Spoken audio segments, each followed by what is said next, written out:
Existentialism is an important idea for helping rational thinking people overcome the meaninglessness of life we sometimes feel through the construction of our own individual meaning, values, and identity. It's an idea that regardless of life circumstances, each of us can live the life we want to, making life seem more fulfilling and meaningful. But does this philosophy make sense today? And can it still be an effective tool to improve our subjective well-being? Today, scientific research shows that genetics and environmental factors shape our very identity and behaviors. Many people these days feel they're victims of circumstance, no matter how hard they fight to create the life that they want. That is, if they still even know who they are and what they authentically want in the first place. So this video will give my thoughts on existential philosophy in the modern day and how you can still apply and use this very important idea to potentially better your life, including living the life you really want. If any of it was helpful, of course, please like the video and feel free to leave any comments below. Although existential philosophy differs from thinker to thinker, three ideas deemed to be a core part of existentialism have been called into question today. First is the concept existence precedes essence, meaning no general account of what it means to be a human can be given, and that meaning can only be decided and constructed through living or existence itself. We're sort of a blank slate and create our very selves through how we choose to live life. Next is libertarian free will, or the idea that our choices are free from the determination or constraints of human nature, and responsibility to better your life, meaning it's solely up to us to carve out the life we want, and there's no excuse not to do so. By not doing so, we actually live in what the existential philosopher Jean-Paul Sartre called bad faith, accepting that our essence is fixed a certain way by refusing to pursue alternative options. Of course, decades after Sartre, science has indicated that these ideas aren't exactly correct, or at least, certainly the first two. Essence seems to precede existence. Genetics and environmental upbringing appear to shape our very identities, even before we go out into the world to live. Logical and empirical evidence heavily indicates that humans are without libertarian free will. Plus, how are we to be held responsible for pursuing our dreams when we're without free will to begin with? And so many outside factors dictate how we get to live life today. For example, today 1% of the population now controls much of the wealth and power. Important things needed to construct an authentic life, like higher education, ownership of property, quality medical care, are reserved for the wealthy. Now, these reasons and more are why I think existential philosophy might actually be more important than ever today. Life may be getting harder to live authentically for many, so we need mental frameworks and tools to carve out a meaningful life that we want and feel we deserve. But before thinking about how one might go about that, we need to reconcile the existential philosophy of the past with our best understanding of what reality is and how it operates today, so we can come up with ideas that make sense, are rational, and are effective. We might call this reconciliation Neo-existentialism to separate how we think about existential philosophy today from how the philosophers of the past thought about it. And this isn't some brand new theory. It's just one person's attempt to make sense of existential thinking and reconcile it with what science indicates reality is and how we believe it works today. And when we do this, there are two core concepts I think arise, which are number one, meaning, or this feeling that something or someone is significant. Personal identity and personal values are just cognitive events, and because they are just cognitive events, at any time we can take actions that facilitate new events of meaning, values, and new personal identities. So let's take a closer look at these and what they mean and how you can use them to potentially improve your life. Now, the feeling that something is meaningful, obviously an important concept to existential philosophy, appears to just be a passing mental phenomenon that happens in our minds and isn't ontologically real, like some thinkers of the past might have believed. It exists only in our mind as this combination of thought and feeling only. The feeling of meaning doesn't objectively exist in reality, like a table or a chair might. After we die, we don't live on after death through some sort of essence. Sure, we can experience meaning during events like getting married or winning a game. The world isn't meaningless, but the feeling of meaning, like other feelings and thoughts, is, ephemeral or short-lived in nature. Again, meaning doesn't exist somewhere physically in the world, like in the engagement ring or in the trophy. Also, things like personal values and the concept of the self, these are important topics in existentialism, are just mental constructs too. Genetic and environmental factors make up the construction of the self, but your sense of identity changes and it isn't fixed. It's not a concrete thing. There are many studies, including newer ones involving psilocybin and depression, where people indicate they exist outside their ego or their self. You might have heard modern day neuroscientists claim the self is an illusion. I don't know if illusion is the best term, but the point is that science does not indicate that some sort of soul or concrete identity resides inside us.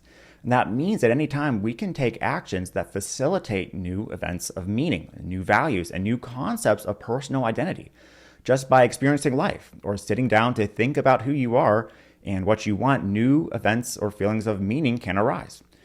Because there's no one self or soul, we're free to change who we are and what we value, and what activities or behaviors bring us these feelings of meaning. And you can do this no matter how meaningless you feel life is, or how stuck in a certain identity or way of life you may think you are. But before I go further, you might be wondering, well, what do you mean by free if there's supposedly no libertarian free will? Or at least we're not as free as existential thinkers of the past seem to believe. Well, even if there's no free will, that doesn't mean your life is fated to end up a specific way. Lack of free will isn't the same thing as predeterminism or fatalism, the idea that your life is fated to turn out one specific way. We receive input from the environment, which may cause us to act or think and behave a certain way, possibly for the better. Sure, the feeling that there's some subject inside our minds actively making decisions on the spot is an illusion, but I think it's an illusion we don't really need to worry about. For example, imagine you're severely overweight and doctors tell you you're fated to have a heart attack soon. That verbal input from the doctor may cause you to take a beneficial action. For example, throwing away all the junk food in your house, especially if you're in the mindset that your life isn't fated to turn out one way or another. That beneficial action then creates a healthier eating environment you react to daily, causing you to lose weight and avoid the heart attack. Our best understanding of physics and science has indicated that each person's life is predetermined to end up a specific way. And most people don't need to worry about the lack of free will. Maybe an even more important question, though, that might come up is, what about outside factors that shape our life and force us to live or even be a certain way these days? Now, how can we be free then? How do we construct the life we want when things like our income level, natural looks, upbringing, authoritarian oppression play such a vital role in how we get to live these days? Now, for example, if you want to be an astronaut and work in space, it's very hard to realize that goal if you can't afford advanced higher level education to apply for the job due to the income bracket you were born into. Well, the thing is about identity and meaning being just mental events is that living a more meaningful life doesn't seem to be about trying to become a particular person or realize a specific destination, as there's no destination to reach, really. Thinking that we're born to be an astronaut or our life is meaningless, unless we get to be an astronaut in space, is thinking that meaning is objective in nature and more than just this fleeting cognitive event. Just working toward the goal of being in space and experiencing events like rocket launches, even if they're on our computer, facilitates more experiences of meaning than ever reaching the destination of being in space, actually, thus making life more meaningful. Plus, once we're immersed in the topic, we may find that it's not all that meaningful to us. What brings us meaning, our core values, and our very self changes over time. Even more powerful is the idea that we can change our goals and identity. If you think, well, I'm a failure because I didn't reach X, you're assigning some sort of objective meaning to your life. You're defining a fixed essence that will never change, which we know isn't how reality and the human mind appear to work. Like other states of the self, the idea that I'm a failure is just a mental idea that will pass. It's not an actual real thing. Failure doesn't exist out there in reality. It's just a human idea that you can free yourself from. Of course, not necessarily overnight. By changing your thoughts, you can change actions and then behaviors and then your identity for the better. Sure, there's a lot of frustration and anxiety from trying to construct our own individual meaning and live by our own unique values, as everyone will experience. But as existential philosophers like Soren Kierkegaard thought, these are signs probably that you're on the right track to living a better and more authentic life. So how can we use these two ideas I outlined in neo-existential thought to live a better, more meaningful life today? So here's an analogy to help wrap your head around this idea that sort of stems from the writing of Albert Camus of approaching living like an actor. Now note that what follows isn't exactly the same idea he had, as Camus thought everything was meaningless and 100% unknowable, which most philosophers and scientists wouldn't fully agree with today. But anyway, the actors of Camus' days weren't like Hollywood actors of today, where you work toward fame and money. You acted solely because you enjoyed doing it, knowing that you wouldn't be remembered after the play is over, or your character wouldn't be remembered.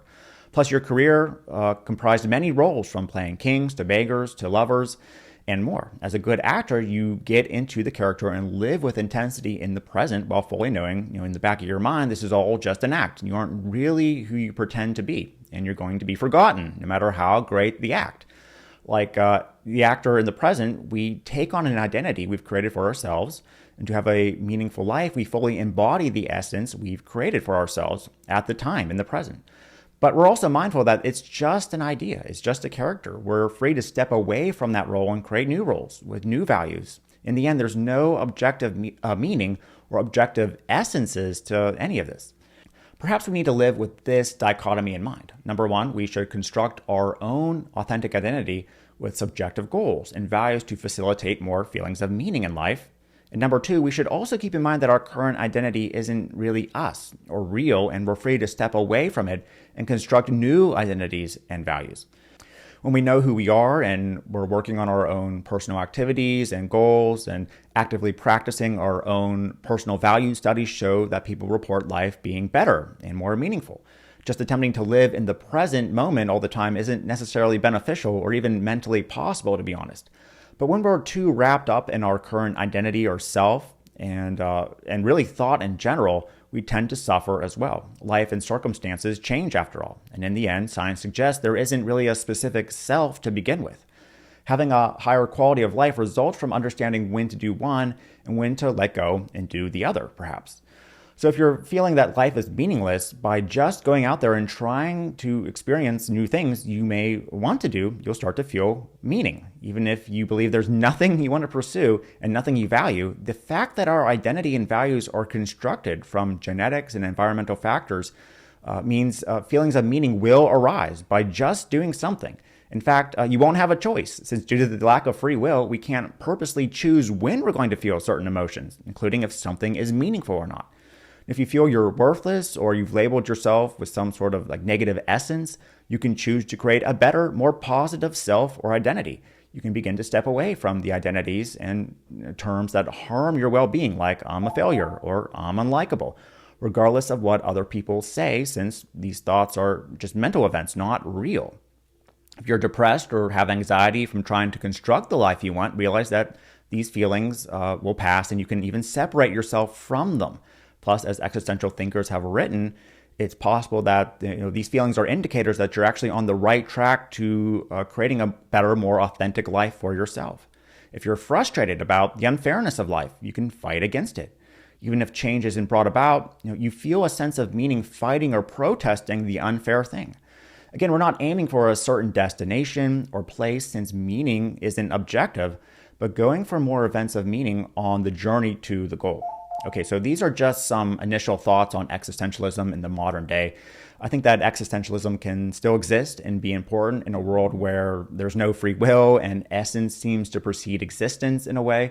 And much of what the original thinkers wrote still applies and is correct and useful today. Now, of course, this is a complex topic that everyone, especially me, is still trying to wrap their heads around. Even Sartre at one point wrote he wasn't exactly sure what he was even writing about. And there's far more to existential thinking, overcoming existential crises, building a better life for yourself, using evidence-based tools and thinking. So if any of this was beneficial, or you want more videos like this, or maybe if something wasn't clarified and you have questions about it, feel free to leave a comment below. And if this video helped you, please leave a comment and like, as that's what helps the video get seen, and of course could help other people looking for this type of information. And make sure to subscribe for more videos just like this one using the link in the description above, and I'll talk to you again soon.